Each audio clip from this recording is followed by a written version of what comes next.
charte mise en place pour améliorer la qualité des ports de la région. Elle a été dévoilée la semaine dernière du côté de la Ciotat lors du salon des Nauticales. On fait le point tout de suite avec Maxime Matési. Cette charte créée par l'Union des ports de plaisance de la région veut dynamiser l'activité économique. Grâce à l'UPACA, les ports vont pouvoir s'aligner sur la certification européenne port propre et profiter du rayonnement de celle-ci. Autre objectif, aménager ces derniers pour qu'ils séduisent tous les utilisateurs. Véronique Tourelle, déléguée générale de l'UPACA, dévoile cette charte. L'objectif de la charte, c'est bien évidemment de développer l'économie, l'emploi et l'environnement dans les ports de plaisance au travers de toutes nos actions.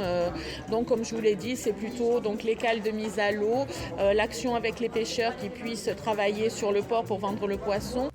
Exemple avec le nouveau port de la Ciotat, après avoir signé la charte en 2015, le port a reçu de l'aide afin de créer des points propres.